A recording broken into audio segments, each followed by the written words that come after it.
కొన్నిసార్లు దేవుడు మనల్ని ఆశీర్వదిస్తానని మాటించినప్పుడు, లేకపోతే పలానా వాగ్దానాన్ని నీకు ఇస్తున్నా అని చెప్పినప్పుడు, ఆ వాగ్దానాన్ని స్వతంత్రించుకోవడానికి మన మ్యాప్ మనం వేసుకుంటాం, మన ప్రణాళికలు మనం వేసుకుంటాం, మన రూట్ మనం వేసుకుంటాం. కొన్నిసార్లు మనం పొరపడతాం. ఇశ్రాయేలీయుల్ని దేవుడు ఐగుప్తు దేశంలో నుండి విడిపించినప్పుడు వాళ్ళ గమ్యాన్ని దేవుడు చెప్పాడు.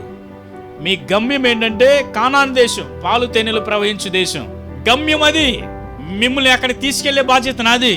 కానీ మీరు వేసుకున్న రూట్ మ్యాప్లో కాదు, నేను ఏర్పాటు చేసిన రూట్లో, మీరు ఎన్నుకున్న మార్గంలో కాదు, నేను ఏర్పాటు చేసిన మార్గంలో, మీరు వేసుకున్న ప్రణాళికలో కాదు, నేను వేసిన ప్రణాళికలో. మీరు అనుకున్నట్టు కాదు, నేను అనుకున్నట్టు. కొన్నిసార్లు దేవుని ప్రణాళిక కోసం మనం తొందరపడతాం. Not your time and not your plan, but his time and his plan.